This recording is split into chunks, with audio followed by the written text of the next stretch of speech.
Hi, my name is Kate McLeod and I'm the head of School and Teacher Services at the High Museum of Art. The High has over 17,000 works of art in the collection, and we're so excited that you're going to see a few of them today.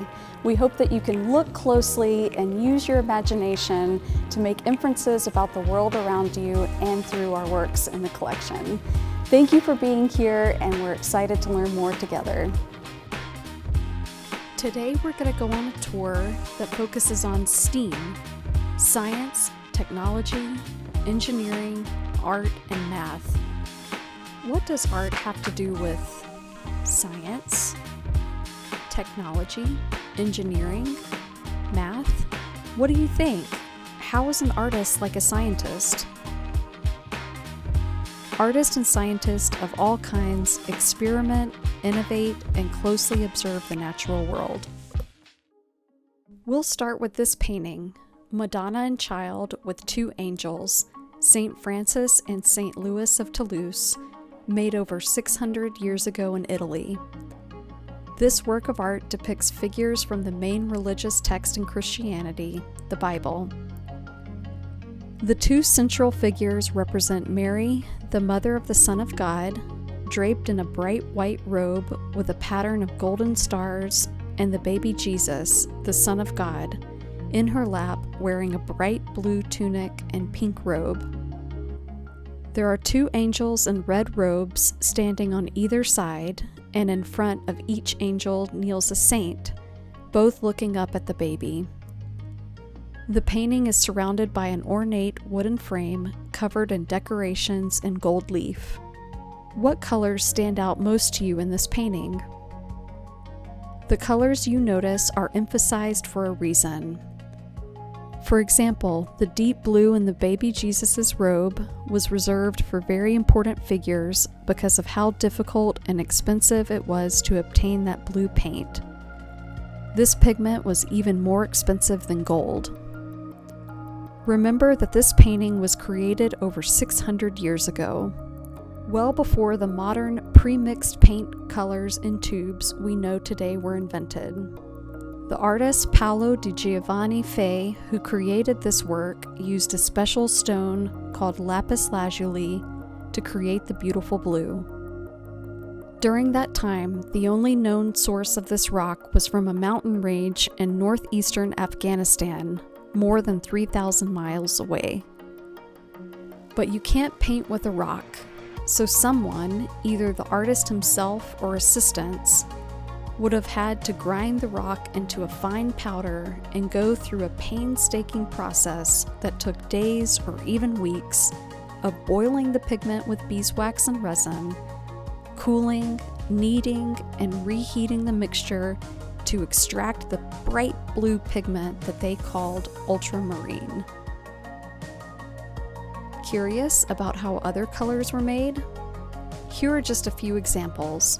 Bone black was a pigment made from charred animal bones found as early as prehistoric paintings in Egypt, Greece, and Rome, and was used throughout the medieval and Renaissance periods in Europe. Indian yellow was a pigment that came from the urine of cows in India who were fed a diet heavy in mango leaves. Carmine lake is a bright red pigment made from the cochinilla beetle native to Mexico and the southwestern United States, which feeds on cactus plants. Use of this dye has been found in Aztec and Mayan art as early as the 2nd century BCE and was introduced to Europe when Europeans colonized South and North America in the 1500s. This dye is still used today as coloring for foods and lipsticks.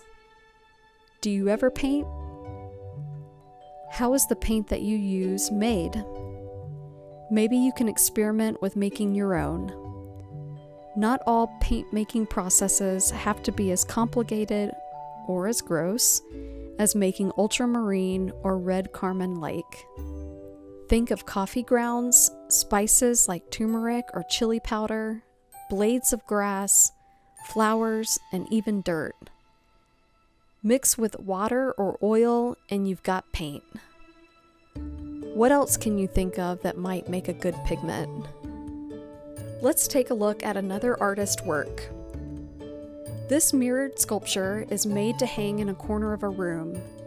The two sides of the artwork seem to unfold almost like wings on each side. Small pieces of cut mirrored glass are combined to create a shiny, symmetrical, geometric design.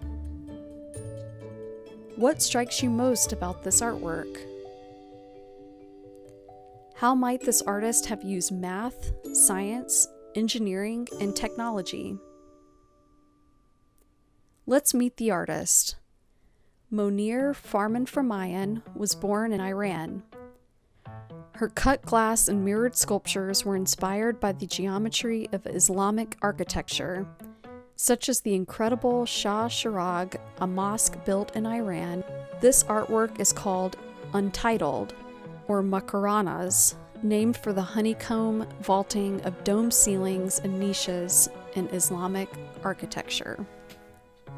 Farmanfarmayan said, "I want to show the infinite possibilities of creating new forms out of these geometric forms. The infinite possibilities of forms using only geometric shapes like triangles, circles, hexagons, and more drove Farmanfarmayan to create numerous unique mirrored sculptures like this one." What forms can you create using only geometric shapes? Set a timer for 5 minutes and see how many different designs and forms you can create. Do these forms represent anything to you? Do they evoke a certain mood or feeling? What do you see in them that makes you say that? Artists aren't the only problem solvers and experimenters in the museum. Security officers solve problems by the minute to keep visitors and artwork safe. Preparators must decide how best to carefully move and install artwork, and educators observe, experiment, and design new ways of sharing information about the works of art on display to help visitors connect to, interpret, and understand them. Light is an important component of many artworks. The quality and direction of the light can change how we see many works of art, especially the mirrored sculpture by Monir Farmanfarmayan. The architect Renzo Piano, who designed several of the buildings at the High Museum, had to solve a big problem: how to let natural light into the galleries without allowing direct sunlight to shine on paintings, which can cause fading and irreparable damage. These skylights were his solution. He calls them vele, which is Italian for sails, like on a ship. There are 1,001 total skylights across 2 of the buildings at the High Museum. These scoops, as we call them, allow for only north-facing light to enter the building and divert the light so that direct sunlight doesn't damage the artwork. In this next artwork, organic forms made of white concrete seem to crawl and grow up the wall of the museum towards Renzo Piano's skylights on the ceiling. What's going on with this installation? What do you see that makes you say that? This installation is part of the High Museum's Decorative Arts and Design collection. How are artists different from designers? How are they the same? This installation has a functional use. What do you think it might function as? Many artists and designers draw inspiration from nature to inform solutions to human-centered problems. For example, Joris Laarman, a Dutch designer, wondered how he could shape up our everyday routines by substituting the usual staircases or elevators that we use to transition from floor to floor with a climbing wall, inspired by the natural crawling patterns of ivy vines. Would you like an ivy climbing wall in your home or school? Why or why not? What other designs can you think of to replace staircases? How about this artwork? Glittering pieces of gold and multicolored metal are woven together to form a large, wavy, quilt-like sculpture draped onto a wall. Does it seem functional? Why or why not? What does the artwork look like to you? Let's meet the artist. Ella Natsui was born in Ghana on the western coast of Africa and has spent much of his artistic career living and working in Nigeria. He often draws inspiration from his home culture in Ghana, specifically a traditional cloth called kente. What similarities can you find in the artwork Tiago in this example of traditional kente cloth? What materials and tools do you think the artist used to create Tiago? Ella Natsui is not only inspired by traditional Ghanaian culture. His art is also motivated by a desire to bring attention to social and environmental problems facing contemporary Ghanaian and Nigerian societies brought on by the legacy of colonization. For this artwork, Ella Natsui, with the help of a large collaborative team, collected pieces of aluminum from discarded or recycled liquor bottles.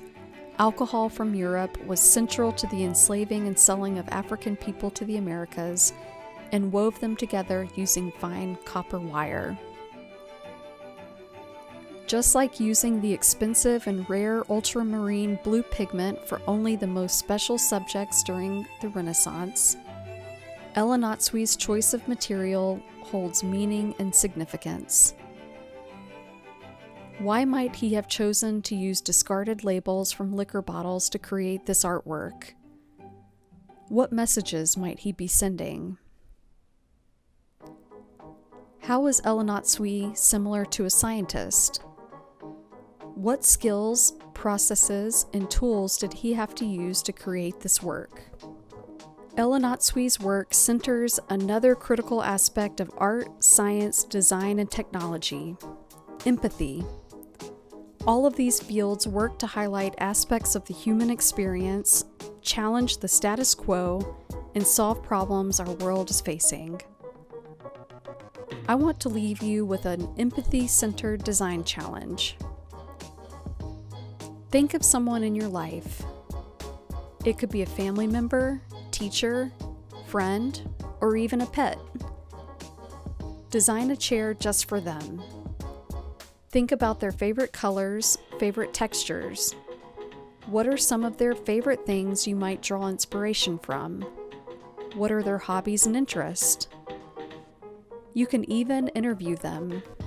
Share your creative and innovative chair designs with the High Museum. Investigate further how artists and scientists are similar with our related art activities, videos, and links provided in our teacher resources section of high.org. I hope that you enjoyed your tour today. Please join us back at the High Museum or join us on high.org for more virtual content.